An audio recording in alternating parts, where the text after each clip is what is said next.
Hi mga guys, I'm not feeling well today kasi meron akong sipon. Tapos merong konting lagnat. Pero hindi naman masyado, yung sipon lang talaga kasi nababarahan yung ilong ko. Yung isang nostrils lang ang napapasok ng hangin. Yung sa left side, wala talagang hangin na papasok. Kaya ang ginagawa ko ay nag-i-steam ako ngayon.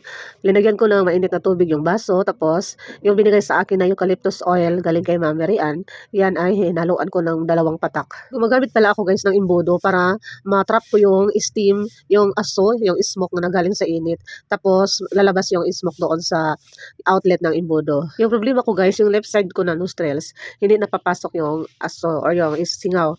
Yung sa right side lang ang papasok. Tapos yung pag nag-inhale ako, yung sa right side, aabot dito sa lalamunan ko kaya panahahalang guys, maanghang siya.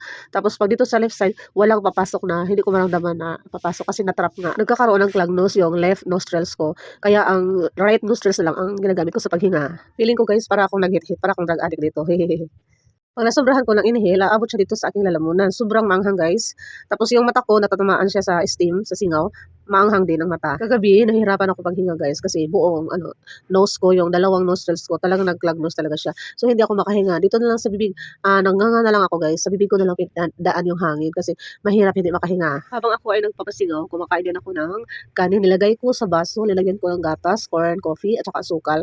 Tapos may mainit na tubig. Yan ang kinakain ko. Mga 3 kutsara yan guys. Para naman mapasukan ng pagkain yung tiyan kasi mag-iinom ako ng gamot. Hirap ang salita guys kapag meron kang clog nose kasi hindi mo masyadong 'di ba kapag tayo nagsasalita, lumalabas yung hangin sa ilong. So parang nanguho tayo pag tayo nagsasalita, ang ganyan-ganyan. So iinom ako ngayon ng Banyo-Flo guys kasi ang Banyo-Flo meron siyang paracetamol na siya tapos merong pangsipon.